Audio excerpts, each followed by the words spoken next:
우리 다시 한번 서로 축복하면서 인사하시겠습니다. 하나님께서 인도해 주셨습니다. 오늘은 맥주 감사 주일입니다. 상반기를 지나고 하반기 시작하는 이때에 우리 교회력으로는 맥주 감사 주일을 지키지요. 2024년 상반기를 인도해 주신 하나님께 우리가 감사하면서 이제 2024년 하반기를 시작할 때에 하나님 앞에 다시 한번 새로운 결단을 가지고 시작하는 시간입니다. 우리 다시 한번 서로 옆에 계신 분들에게 서로 축복하면서 인사하시겠습니다. 하나님께 감사를 드립시다. 오늘 보니까 우리 렘넌트들이 같이 예배에 참석했는데 이제 1층에서 예배를 드리다가 오늘은 이제 2층에서 같이 예배를 드리는데 참 우리 렘넌트들이 보니까 중요한 시간표를 잘 아는 것 같아요. 오늘은 이제 성찬식이 있습니다. 세례 교인만 같이 참여할 수 있는 특별한 예식이에요. 그래서 우리 여러분들이 아주 중요한 시간표에 같이 이렇게 잘 예배를 드리고 있습니다. 지난 반년 우리가 돌아보니 모든 것이 하나님의 인도하심이요 하나님의 은혜요 감사할 것뿐이지요. 실은 세월이 살같이 빠르게 흘러가다 보니까 우리가 정신없이 지나왔는데 실은 하나님께서 왜 오늘 말씀 가운데 절기를 지키라 하십니까? 날을 주신 거예요. 어떤 날입니까? 의미를 알고 다시 한번 생각할 수 있는 날을 주신 것이지요. 우리에게 이러한 하나님께서 날을 주셨기 때문에 우리가 지난 반년을 돌아보면서 남은 반년이지요. 이 한 해를 우리가 어떻게 또 말씀 따라 인도받아 나갈 것인지를 마음속에 결단하는 시간이 되어야 되겠습니다. 시편 90편 12절에는 우리에게 우리 날 계수함을 가르치사 지혜로운 마음을 얻게 하소서라고 말씀하고 있죠. 우리가 하나님께서 주신 날, 이 삶 속에서 하나님께서 우리를 어떻게 인도해 주시고 또 어떻게 우리를 이끌어 가시는지 돌아볼 수 있는 지혜가 있어야 되는 것입니다. 하나님께서 우리에게 우리 날 계수할 수 있는 이 귀한 절기를 주신 거예요. 이번 맥주 감사주의를 통해서 2024년 지난 반년을 돌아보고 또 2024년 남은 이 반년을 생각하면서 우리 날 계수하는 지혜가 있어야 하겠습니다. 이를 위해서 하나님께서는 우리에게 새 절기를 주셨고요. 지키라 하시는 거예요. 물론 우리가 요즘은 구약시대처럼 절기를 지키지는 않습니다. 그러나 절기를 우리가 안 지키는 건 아니에요. 이 새 절기에 이 담겨있는 의미를 우리는 교회력을 통해서 지금도 우리가 지키고 있는 것이지요. 그것을 알아야 됩니다. 저 사이비 이단들은 자꾸 속입니다. 야, 지금도 구약에 있는 절기를 지켜야 된다. 우리 여러분들 속지 마세요. 우리 여러분들 새 절기 안 지키고 있습니까? 우리가 부활절 예배 드리잖아요. 우리가 맥주 감사주일 예배 드리잖아요. 추수 감사주일 예배 드리지 않습니까? 우리가 주일마다 모여서 예배 드리지 않습니까? 우리가 다 지키고 있는 거예요. 그런데 저 이단들의 특징 항상 너희가 잘 몰라서 지금 좀 못하고 있다, 안 하고 있다, 미흡하다 이런 식으로 항상 속입니다. 하나님께서는 이미 우리에게 충분한 은혜를 지금 주시고 있습니다. 우리가 그것을 다시 한번 확인하면 되는 것입니다. 첫 번째입니다.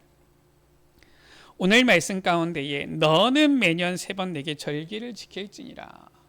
왜 절기를 지키라고 하십니까? 날이잖아요. 왜 우리에게 명절이 있습니까? 왜 우리가 국가, 지정, 법정, 공휴일이 있습니까? 날입니다. 그 날의 의미를 알아라라는 거예요. 빨간 날이 무조건 쉬는 날입니까? 물론 우리가 빨간 날 하면 쉬는 날로 알고 있는데 주일은 무엇입니까? 단순히 그냥 쉬는 날이 아니에요. 하나님께 우리가 우리의 중심을 다해서 신령과 진정으로 예배드리는 날이에요. 명절 있잖아요. 설 명절, 추석 명절 무엇입니까?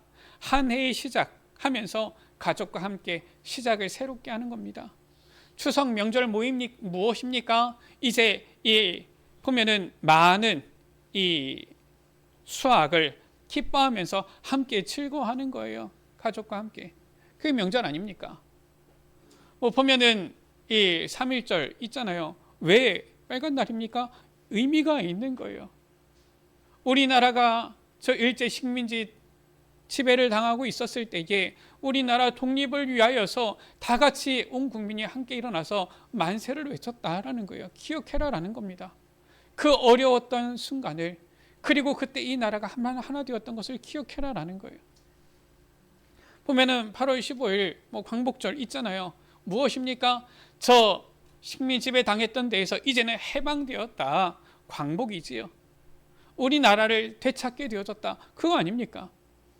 이런 것을 모르면은 결국은 어떻게 됩니까? 나중에 우리의 후대들 또다시 이 나라가 어려움을 당할 수 있는 거예요.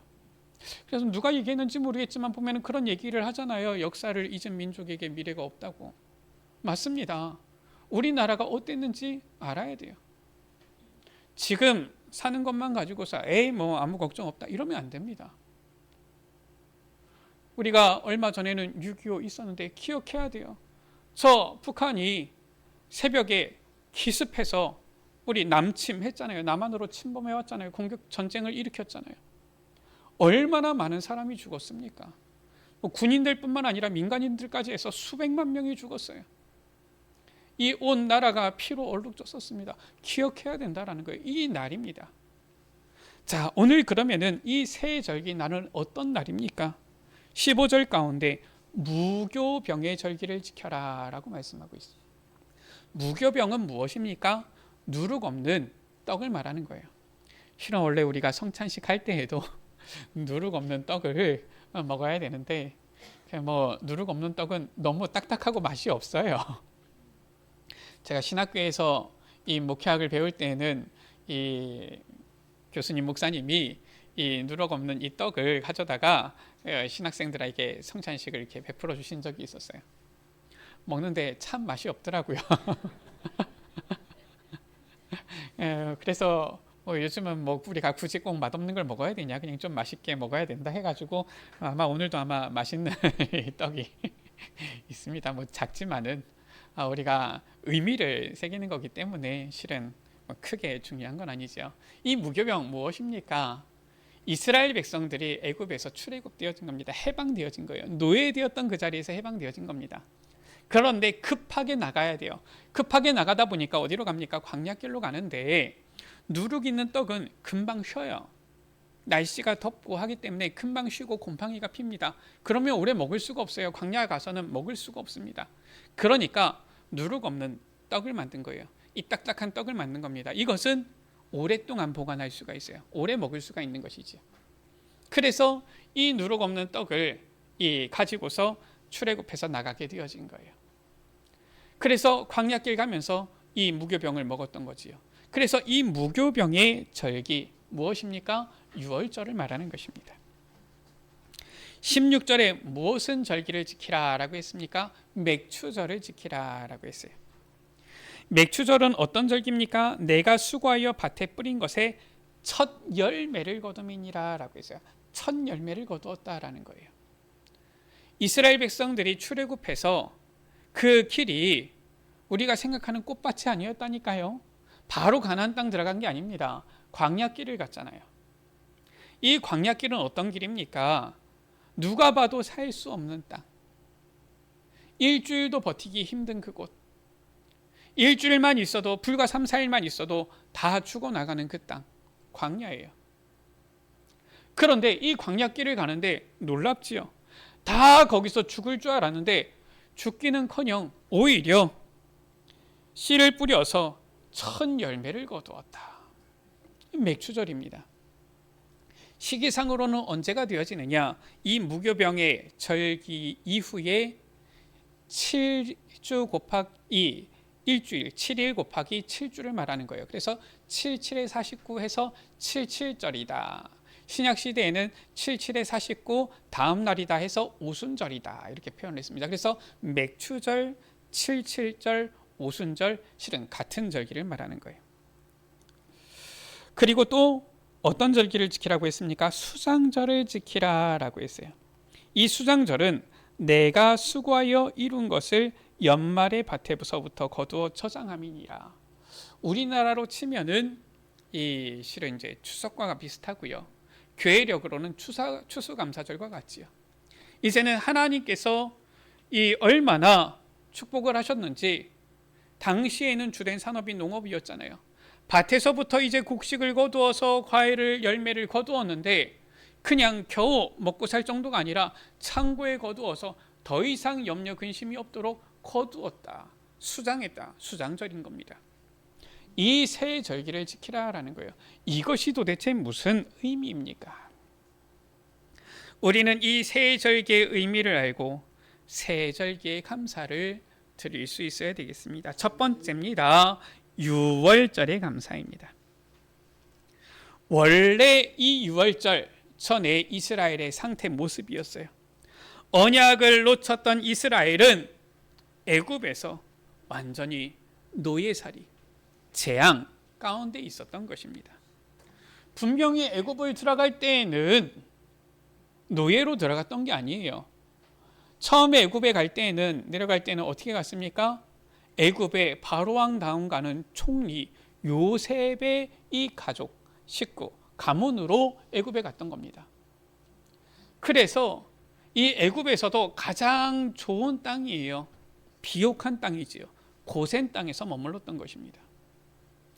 그래서 이 이스라엘 백성들이 하나님께서 주신 이 말씀대로 생육하고 번성하여서 충만하게 되어진 거예요. 성경에 보니까 이 요셉의 식구들, 내려간 식구들 불과 한 70명밖에 안 되는데 한 400년이 지났더니 당시에 이 애굽의 왕이지요. 왕이 봤을 때 이거 혹시나 우리나라에 위협이 되지 않을까 염려할 만큼 이 민족이 크게 번성한 겁니다. 무슨 걱정을 했느냐? 보니까 이 히브리 민족은 우리 민족이 아니라 그 말이에요. 만약에 우리나라 외부에서 어느 나라가 쳐들어왔을 때에 우리가 전쟁을 하는데 이들이 일어나가지고 우리 안쪽에서 뒤에서 우리를 공격하면은 이 나라가 망하지 않겠냐? 뭐 임금이니까 왕이니까 그런 고민을 할 수도 있겠죠. 그런데 뭡니까? 요셉을 알지 못하는 새 왕이다 일어났다라고 말씀하고 있잖아요. 전혀 언약도 모르고 복음도 모르는 왕이 일어나니까 그런 생각을 하는 거지요. 무엇입니까? 사탄이 주는 이 염려, 생각 아닙니까? 그 말은 무엇입니까? 400년이 지나도록 요셉과 같이 애굽의 왕에게 제대로 언약을, 복음을 전하는 사람이 단 한 명도 없었다라는 거예요. 그러니까 언약을 놓쳐가지고 결국은 이 애굽의 왕에게 올바른 답을 주지 못하니까 이 애굽의 왕이 일어나서 이스라엘 백성들을 이제는 학대하고 박해하기 시작한 겁니다. 어떻게 했습니까? 히브리인의 이 여자들이 아이를 낳을 때에 남자 아이를 낳으면은 저 나일강 하수에 던져서 죽이고 여자아이가 나오면은 살려둬라 한 거예요. 무엇입니까? 우리 여러분들 아시잖아요. 여자 혼자서 아이를 낳을 수 있습니까? 없잖아요. 히브리 남자 아이들을 싹 다 죽이면 나중에 어떻게 됩니까? 여자만 남잖아요. 그러면 그 민족은 한 대가 지나면은 없어집니다. 그렇지요. 이렇게 이스라엘 히브리 민족을 학대를 한 거예요. 그리고 이들을 노예 삼아서 아주 심한 고된 노역을 시킨 것이지요. 그러니까 그제서야 이 이스라엘 백성이 하나님 앞에 부르짖습니다. 하나님, 우리를 좀 기억해 주십시오. 살려 주십시오. 이 모습이 꼭 우리의 모습과 같다라는 거예요. 성경은 역사에 있었던 사건의 기록인 것 같지만 하나님의 말씀이요, 오늘 우리에게도 주시는 하나님의 말씀인 것입니다. 에베소서 2장 1절에서 3절입니다. 그는 허물과 죄로 죽었던 너희를 살리셨도다. 저 애굽에서 노예되었던 것처럼 허물과 죄로 완전히 죽었던 우리를 살리셨도다. 그게 6월절입니다. 그때 너희는 그 가운데서 행하여 이 세상 풍조를 따르고 공중의 권세 잡은 자를 따랐으니, 공중의 권세 잡은 자 누굽니까? 악한 사탄이에요. 복음 언약 놓치고 이 사탄의 문화 흐름 속에서 사탄이 좋아하는 것을 하면서 지냈던 것이지요.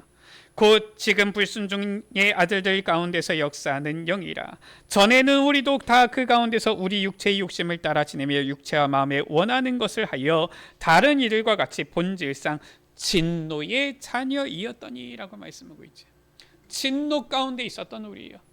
그 이스라엘 백성들입니다. 그들을 하나님께서 구원하신 것입니다. 언제 구원하셨습니까? 중요한 사건이지요. 이 사건이 바로 유월절입니다. 하나님께서 모세를 보내어서 저 애국 가운데에 10가지 재앙이지요. 이스라엘 입장에서 봤을 때에는 기적을 베푸셨는데, 처음에 9가지 이 재앙을 내릴 때는 저 바로 왕이 강팍하여서 전혀 이 마음을 움직이지 않습니다. 그런데 마지막 이 재앙 이후 기적이지요. 양의 피를 문설주에 바른 것입니다. 저 이스라엘 백성들은 양의 피를 문설주에 바르고 그 안에 모여서 무교병을 굽고 이제는 이 양을 삶아서 이제는 준비하고 있던 거예요. 애굽 바로 왕과 이 애굽 사람들은 하나님의 말씀을 듣지 않았지요. 그냥 잔 겁니다. 그 밤에 여호와의 사자가 온 애굽을 돌아다니는데, 온 집에 바로 왕의 왕자, 첫째 왕자로부터 짐승의 가축 첫 새끼까지 처음 난 모든 것은 전부 다 쳐서 죽인 것이지요. 그런데 어디만 양의 피를 문설주에 바른 집만 이 여호와의 사자가 넘어간 겁니다. 6월이에요. 그래서 애굽 온 곳곳에 곡소리가 나는데 양의 피를 바른 집에는 곡소리가 나지 않는 거예요. 바로왕이 급히 모세를 불렀지요. 당장 나가라. 이 땅을 떠나라. 네 민족을 다 데리고 나가라. 이게 바로 출애굽의 사건입니다. 미리 계획해가지고 언제 나가자 이게 아니에요. 하나님께서 이 6월절 역사를 일으키셨을 때에 이스라엘 백성들이 노력한 것이 아닙니다. 하나님께서 그의 사자를 보내셔서 이 6월절 역사가 일어났을 그 밤에 급히 애굽에서 나오게 되어진 거예요. 이것이 바로 출애굽의 기적입니다. 이것이 바로 우리가 받은 구원이다 그 말이에요. 우리가 노력해서 구원받은 것이 아닙니다. 에베소서 2장 8절 9절 가운데 너희는 그 은혜에 의하여 믿음으로 말미암아 구원을 받았으니, 우리의 노력이 아니라니까요. 오직 예수 그리스도의 그 십자가의 보혈과 부활하심으로 말미암아 우리가 구원함을 얻게 되어진 거예요. 할렐루야. 이것은 너희에게서 난 것이 아니요 하나님의 선물이라. 행위에서 난 것이 아니니 이는 누구든지 자랑하지 못하게 함이라. 6월절 무엇입니까? 어린 양의 피 대신 예수 그리스도, 오직 예수 그리스도를 통하여서 우리가 구원받은 것, 그것에 대해서 감사를 드려야 된다, 이 절기입니다. 그래서 6월절을 지켜라 라고 말씀하신 거예요. 두 번째, 맥추절이지요. 왜 맥추절 우리가 감사를 해야 됩니까? 맥추절은 성경 가운데 맥추의 초실절이다라고 했고요, 칠칠절이다라고 했고요, 신약의 오순절 이렇게 나와 있지요. 출애굽한 이스라엘이 광야길을 걷게 되었습니다. 이것이 꼭 우리와 같은 모습이에요. 우리 인생이 정말 저주와 재앙 가운데 있다가 예수 그리스도로 말미암아 구원함을 받았는데, 구원함을 받고 나니까 우리 여러분들 이제 아무 문제가 없지요. 할렐루야. 문제가 없어야 되는데 우리는 아직도 좀 문제가 있는 것 같은 착각이 든단 말이에요. 왜 그렇습니까? 이스라엘 백성들이 출애굽해서 가나안 땅을 향해서 가는데 바로 즉시로 나오자마자 가나안 땅 들어가게 되어진 것이 아닙니다. 가나안 땅 가는 길 빨리 가도 사흘 길이고요. 광야길을 통해서 일주일 동안 돌아서 또 가게 되어졌고요. 그리고 나서도 바로 가나안 땅을 들어간 것이 아니라 40년 동안 광야에 있다가 들어가게 되어졌지요. 바로 이 출애굽한 이스라엘이 광야길을 걷게 되어진 거예요. 이것이 바로 우리의 모습과 같습니다. 우리가 구원받았지만 예수 그리스도로 말미암아 모든 문제 해결하신 그리스도로 말미암아 구원받았는데 우리는 저 본향이 있어요. 어디입니까? 천국이지요. 천국 가는 그날까지 우리의 삶이 아직 남아있단 말이에요. 이게 바로 우리의 광야길입니다. 그래서 성경에는 뭐라고 표현했습니까? 나그네 인생이다라고 했어요. 나그네가 화려한 집을 짓고 좋은 차를 끌면서 뭐 모든 것을 갖춰놓고 지냅니까? 그건 나그네가 아니지요. 그건 정착한 사람입니다. 나그네는 잠깐 지내는 거예요. 우리 카렌 선교 캠프팀이 지금 카렌에 갔는데 저 카렌이 난민촌입니다. 난민촌은 무엇입니까? 거기서 영원히 살 때가 아니에요. 난민촌입니다. 말 그대로 임시거처예요. 그래서 저 태국 땅에 이 난민촌이 있는데 태국 정부에서 이 난민촌에서 농사 짓도록 허락을 안 해요. 벽돌로 된 집을 짓도록 허락을 하지 않습니다. 거기서 생산 활동을 할 수 있는 공장을 짓도록 허락하지를 않아요. 왜냐? 잠시 있다가 갈 사람들이기 때문에. 언제 처음 생겼느냐? 멜라 난민촌이 1984년에 세워졌습니다. 지금 40년 전에 세워졌어요. 잠시 있다가 가야 되는데 그러다 보니까 집을 지어도 대나무로밖에 집을 못 짓습니다. 그런 곳이에요. 잠시 있다 가야 되는데 잠시 있는 시간이 지금 40년이 되어진 겁니다. 이스라엘이 꼭 그런 상황이었어요. 광야에서 40년 동안 있었는데 말 그대로 40년 동안 광야에서 집을 짓고 살자가 아니라 잠시 있던 나그네 인생, 광야길에 있었던 거예요. 우리 인생이 그렇다라는 거예요.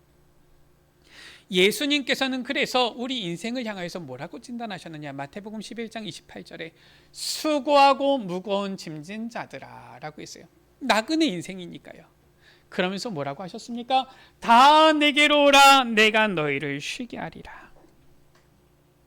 그래서 나그네 인생을 걷는 우리는 주님께 가서 주님으로부터 참된 안식을, 쉼을 얻어야 되는 거예요. 자, 이스라엘이 광야길을 걷는데 이 광야길을 걷는 이스라엘이 그러면은 아주 죽을 고생을 했습니까? 그게 아니에요. 하나님을 의지하는 가운데 오히려 이 광야에서 쉼을 얻었던 겁니다. 성경 가운데 보니까 어떻게 이들을 인도하셨습니까? 불기둥으로 구름기둥으로 이들을 인도하셨어요. 광야니까 나무도 없습니다. 숲도 없어요. 태양이 내리쬐면 그대로 햇볕을 다 받을 수밖에 없는 이런 광야입니다. 요즘 날씨가 덥잖아요. 해가 얼마나 햇살이 강렬한지 이 햇볕 밑에 조금만 서 있어도 너무 뜨겁더라고요. 거기가 광야입니다. 하나님께서는 낮에는 구름기둥으로, 밤에는 어떻습니까? 보호막이 없어요. 바람이 불어도 뭐 막아줄 아무것도 없습니다. 카렌 가면은 꼭 비슷해요. 대나무로 지었는데 옆에가 뻥 뚫려 있습니다. 그러니까 뭐 우리가 뭐 차도 그냥 뭐 자면 잘 수 있지 않겠냐, 침낭 있으면 잘 수 있지 않겠냐. 우리 여러분들 가보신 분들은 알잖아요. 제가 너무 추워가지고 한 번은 온도계를 가져가 봤다니까요. 밤에 자는데 자다가 추워서 일어나요. 봤는데 14.2도예요. 14.2도 얼마나 춥느냐. 우리 여러분들 14.2도가 뭐가 춥습니까? 그냥 좀 따뜻한 옷 좀 입고 있으면 괜찮은 거 아닙니까? 그런데 14.2도 입김이 나옵니다. 14.2도 바깥에서 우리 여러분들 한번 주무셔 보세요. 못 잡니다. 추워서 못 자요. 이 광야라니까요. 밤에는 불기둥으로, 이렇게 불기둥과 구름기둥으로 광야길에 있는 이스라엘 백성들을 하나님께서 인도해 주신 거예요. 지금도 마찬가지입니다. 나그네 인생 가는 우리를 하나님께서 성령으로 함께 하셔서 우리를 인도하여 주신다. 그래서 어떻게 하십니까? 광야길이니까 아무것도 없이 배고파서 말라 죽을 것 같은데 그게 아니라 하나님께서 인도하시니까 오히려 첫 열매를 거두었다. 우리가 나그네 인생 걸어가는데 성령께서 함께 하심으로 말미암아 우리에게 예수님이 그리스도 되시는 이 증거 열매를 주셔서 증인되게 하신다라는 거예요. 사도행전 1장 8절이지요. 오직 성령이 너희에게 임하시면 너희가 권능을 받고 예루살렘 온 유대와 사마리아 땅끝까지 이르러 내 증인이 되리라. 우리에게 증거의 열매, 어떤 증거의 열매입니까? 성령께서 함께 하시는 예수가 그리스도라는 이 증거의 열매를 주셔서 증인되게 하신다. 이게 바로 맥추절이에요. 이 맥추절의 감사를 주님께 드려라. 이 절기입니다. 세 번째입니다. 수장절이지요. 많은 사람들이 미래에 대해서 불안해요. 지금 가지고 있는 것에도 만족하지 못하고 미래에 어떻게 살아갈까? 미래에 대한 불안 때문에 염려, 근심, 걱정하지요. 오히려 똑똑한 사람들도 이 미래를 잘 몰라서 불안해해가지고 점 무당 찾아가서 점도 보고 이렇게 합니다. 예수님께서 마태복음 6장 31절에서 33절에 말씀하셨지요. 그러므로 염려하여 이르기를 무엇을 먹을까 무엇을 마실까 무엇을 입을까 하지 말라. 이는 다 이방인들이 구하는 것이라. 불신자들은 무엇 먹지 무엇을 입지 염려 근심하지만 너희는 걱정하지 말라라는 거예요. 너희들은 불신자 아니다라는 거예요. 너희들은 구원받은 자들이다라는 거예요. 그 말은 무엇입니까? 너희들은 저 마귀 자녀가 아니라 하나님의 자녀다라는 것입니다. 할렐루야. 우리 옆에 계신 분들에게 서로 앞뒤로 축복하며 인사하시겠습니다. 당신은 하나님의 자녀입니다. 다시 한번 인사하시겠습니다. 하나님께서 지키시고 인도하십니다. 우리가 이 믿음을 가져야 돼요. 그래서 뭐라고 말씀하십니까? 너희 하늘 아버지께서 이 모든 것이 너희에게 있어야 할 줄을 아시느니라 라고 했어요. 우리에게 무엇이 필요한지 우리의 미래 하나님께서는 다 아신다라는 거예요. 그런즉 너희는 먼저 그의 나라와 그의 의를 구하라. 그리하면 이 모든 것을 너희에게 더하시리라 라고 말씀했습니다. 우리에게 필요한 모든 것을 하나님께서 다 아시고 다 더해 주신다. 그래서 하나님께서는 전혀 이 미래에 대해서 불안해하지 않도록 이 이스라엘 백성들 창고에 넘치도록 그 곡식을 열매를 거두게 하신 거예요. 이게 수장절입니다. 무엇입니까? 우리의 신앙 가운데에 미래에 염려하지 않도록 확실한 보장 배경을 주셨다라는 거예요. 어떤 보장 배경입니까? 빌립보서 3장 20절 가운데 그러나 우리의 시민권은 하늘에 있는지라 거기로부터 구원하는 자 곧 주 예수 그리스도를 기다리노니라고 했죠. 우리의 배경은 하나님 나라 천국 배경이에요. 아무것도 염려할 것 없어요.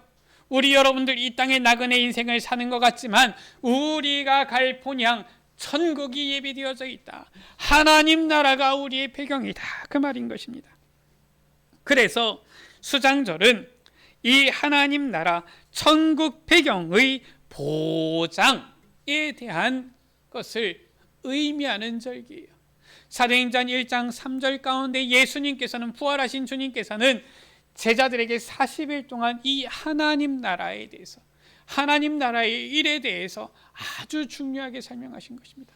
아무것도 염려하지 말라는 거예요. 이러한 보장을 주셨는데 우리가 어찌 감사하지 않을 수 있겠습니까? 말씀을 마칩니다. 하나님께서 우리에게 새 절기를 지켜라. 그것은 야 너희들은 내게 와서 열심히 일하고 수고하고 고생해라. 그게 아니에요. 우리가 절기, 명절 하면은 약간의 이 스트레스, 노이로제가 우리나라 사람들은 좀 있지요. 특히나 우리 여성분들 명절 되면은 막 신경이 쓰이잖아요.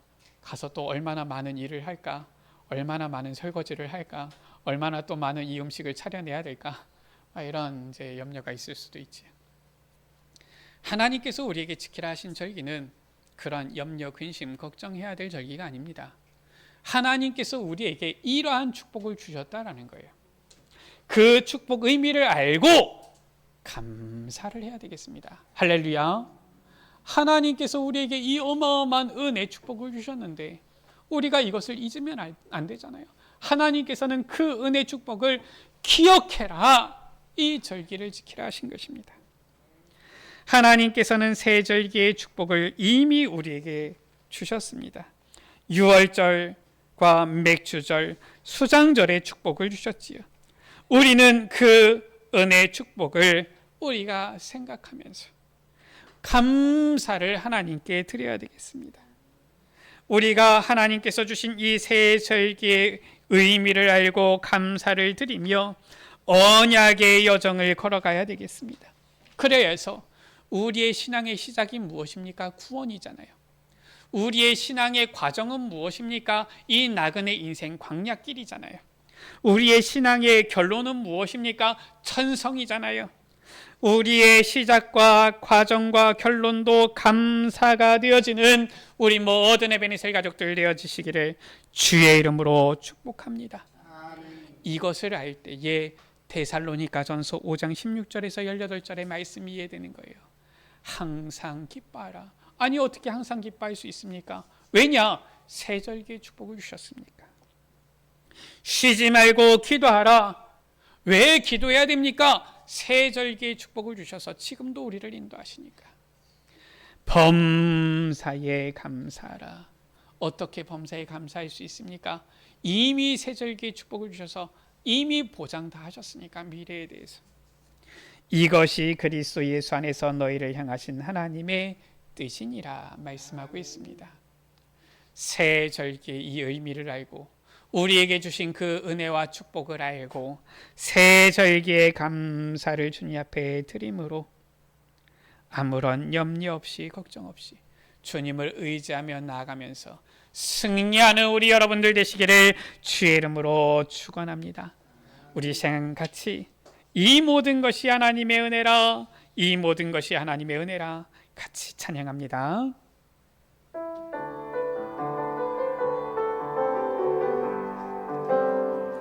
이 모든 것이 하나님의 은혜라,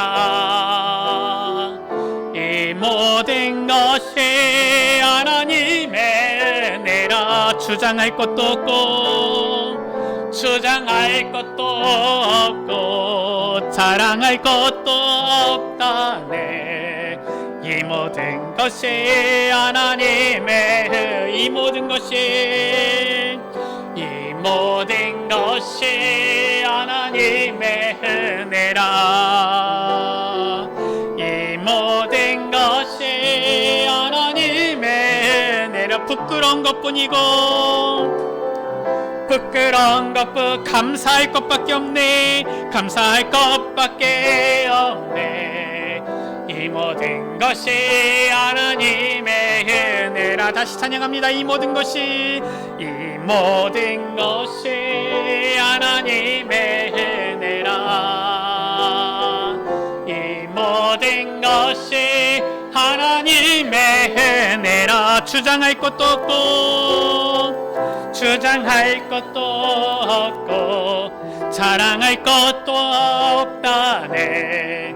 이 모든 것이 하나님의, 이 모든 것이 하나님의 은혜라. 이 모든 것이 하나님의 은혜라. 이 모든 것이 하나님의 은혜라. 부끄러운 것뿐이고 부끄러운 것뿐이고 감사할 것밖에 없네. 이 모든 것이 하나님의 은혜라. 우리 시간 같이 기도합니다. 하나님, 우리에게 새 절기의 은혜를 축복을 주심에 감사합니다. 유월절을 통하여 우리를 구원하여 주시고 저 맥주절 오순절을 통하여서 지금도 성령으로 우리와 함께 하사 인도하여 주시며 저 수장절을 통하여 우리에게 저 천국 보좌의 배경을 약속하여 주셔서 미래에 대한 모든 염려, 근심, 걱정을 내려놓게 하여 주시니 감사합니다. 이 세 가지의 감사를 주님께 올려드리는 우리가 되어지도록, 우리 에베네셀 교회가 되어지도록 주님 역사하여 주옵소서. 우리 이 시간 다같이 주여 한번 무릎갑심으로 기도하십니다. 주여 아버지 하나님 감사합니다. 우리에게 새 절기의 축복을, 새 절기의 은혜를 주심을 감사합니다. 우리를 저 죄에서, 허물과 죄로 죽었던 그 자리에서 우리를 구원하여 주심을 감사합니다. 오직 예수 그리스도를 통하여 우리를 구원하여 하나님의 자녀 삼아 주심을 감사합니다. 아버지 하나님, 우리에게 전 맥주절에 77절에 저 오순절의 축복을 주심을 감사합니다. 아버지 하나님, 구원받은 우리 인생, 저 광야길 나그네 인생 길을 가는 우리 인생, 아버지 지금도 우리 가운데 성령으로 불기둥으로 구름기둥으로 우리와 함께하여 주시사 우리를 인도하여 주셔서 저 나그네 인생 광야길 인생 가운데서 우리를 아버지 붙잡아 주시고 오히려 우리로 하여금 주님과 함께하는 열매를 맺게 하여 주심을 감사를 드립니다. 아버지 하나님, 우리에게 수장절의 이 은혜를 주심을 감사합니다. 아버지, 우리의 미래에 대한 모든 근심 염려를 내어 던지도록 우리에게 저 천국 하나님 나라의 이 배경을 보장하여 주셔서 저 천성을 바라보며 믿음으로 나아갈 수 있는 은혜를 허락하여 주심을 감사합니다. 우리의 모든 근심 걱정을 주님 앞에 내려놓으니 아버지 하나님, 이 천국 시민권을 가진 주의 자녀들 하나님 나라 바라보면서 믿음으로 걸어갈 수 있도록 은혜 베풀어 주심을 감사합니다. 세절기의 감사를 주님 앞에 드리게 하여 주옵소서. 하나님 아버지, 감사합니다. 우리를 사랑하여 주셔서 허물과 죄로 죽었던 자리에서 이 유월절의 축복으로 우리를 구원하여 주시고 이제 출애굽한 우리 인생, 광야길 나그네 인생을 가는데 불기둥 구름기둥으로 성령으로 우리와 함께하사 인도하여 주셔서 주님과 함께하는 열매 맺게 하여 주심을 감사합니다. 우리의 미래, 사람들은 다 근심, 염려, 걱정 속에 있지만 우리는 확실한 이 미래의 배경, 보장을 약속하셨사오니 저 천성을 향하여 하나님 나라를 향하여 믿음으로 나아갈 수 있는 이 은혜 주심을 감사를 드립니다. 우리의 이 신앙의 여정이 늘 주님 앞에서 이 세절기에 감사를 드리며 나아가는, 흔들림 없이 담대하게 나아가는 걸음이 되어지도록 주님 축복하여 주옵소서. 이 세절기의 감사를 드리며 누리며 나아가는 우리 에베네셀 가족들 되게 하여 주옵소서. 우리 구주 예수 그리스도의 이름으로 기도드립니다. 아멘.